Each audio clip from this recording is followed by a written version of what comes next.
में हुआ, बड़ा दिव्य अनुभव। ठीक दोपहर का समय, वहां दिन में कोई नहीं रहता था, रात्रि की तो बात जान। 24 घंटे में 2 रोटी और इतनी अरहर की दाल के सिवा कभी कुछ नहीं था, ही नहीं कुछ। वहां फल फूल लोग आ रहे जा, कुछ नहीं, एकदम ऋषि भूमि। अभी है तपोभूमि है। बस वो 2 बजे दिन में, तो दोपहर में ऐसे कोई नींद का तो शायद सवाल ही नहीं कि नींद में थी, ऐसे नहीं। एक ऐसे बारंडा टाइप पुराना था, बहुत सी लता, गंगा जी ऐसे सामने लेटे हुए थे, मंत्राकार करते। ऐसी दिव्य सुगंध आई जो आज तक हमने कहीं वो सुगंध बाहे में नहीं देखी।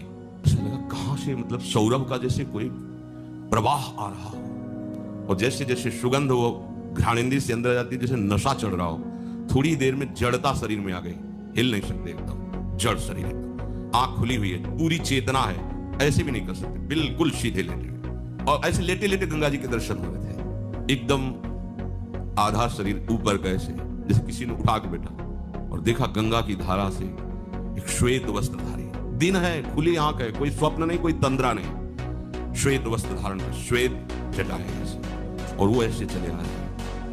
देखो आए और गोद में से सब रखा, ऐसे ऐसे कर मस्तक को, इतनी शाम का इन्हीं के अंग से शौरवा, और कुछ बोले। वो जीवन का पहला दिव्य प्रगट में ऐसे कुछ कहा, कुछ बोले, इसके बाद सीधे ऐसे, और गंगा ऐसा पार।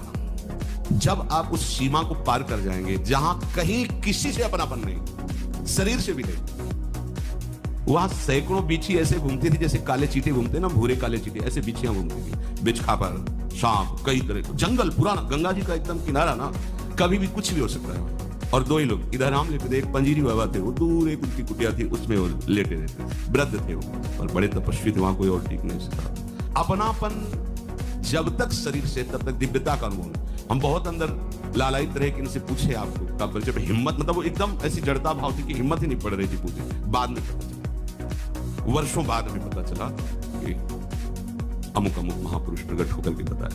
भगवान आकर्षण पैदा करने लगे, भगवान आकर्षण। उसी के बाद फिर भाई जी महाराज राघा बाबा का दर्शन ऑफिस में हुआ, नेत्र के सामने ऑफिस प्रकट है, ऐसे भाई जी करके, ऐसे क्या जानना चाहते हो, ऐसे चश्मा ऐसे कर, और पूज्य राधा बाबा बगल में बैठे, उसे ही प्रश्न किया, श्री कृष्ण की प्राप्ति कैसे होगी?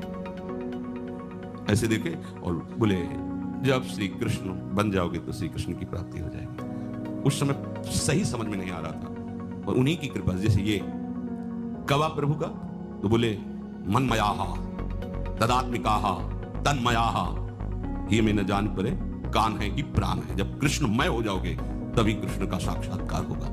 एक अनुभव हमें शेनपुर में हुआ।